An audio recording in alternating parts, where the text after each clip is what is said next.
Agnès de Rome vit dans une ville puissante, brillante, mais profondément marquée par l'injustice et la persécution des chrétiens. Elle est très jeune, probablement adolescente, issue d'une famille chrétienne discrète mais fervente. Dans un monde où l'honneur, la force et la domination déterminent la valeur d'une personne, Agnès fait un choix radical, elle donne entièrement sa vie au Christ. Sa beauté et sa jeunesse attirent l'attention. Plusieurs hommes puissants souhaitent l'épouser, voyant en elle un avantage social. Agnès refuse fermement.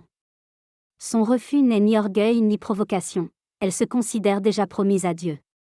Pour elle, le Christ n'est pas une idée abstraite, mais une présence vivante à laquelle elle a confié son avenir. Ce choix provoque la colère. Refuser un mariage imposé est perçu comme une offense grave. Agnès est dénoncée comme chrétienne.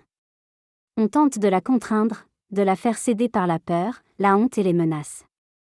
Mais elle demeure inébranlable. Sa force ne vient pas de son âge ni de son statut, mais de sa foi. Conduite devant les autorités, Agnès refuse d'abjurer. Elle ne cherche pas à provoquer ni à accuser. Elle parle peu, mais avec une clarté lumineuse. Elle affirme qu'elle ne peut appartenir qu'à Dieu.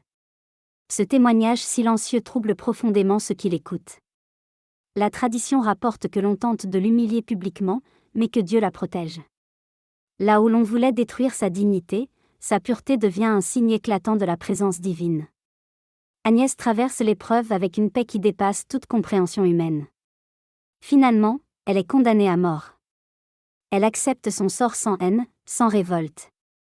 Sa mort devient un acte d'offrande. Dans un monde qui glorifie la force, Agnès révèle une autre puissance, celle de l'amour fidèle jusqu'au bout.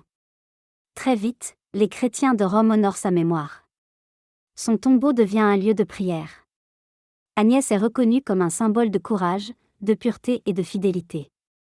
Elle rappelle que la sainteté n'est pas une question d'âge, mais de don total. Sainte Agnès nous enseigne que la vraie liberté naît lorsque l'on choisit la vérité, même au prix du sacrifice. Son témoignage continue de parler à tous ceux qui sont confrontés à la pression, à la peur ou au rejet.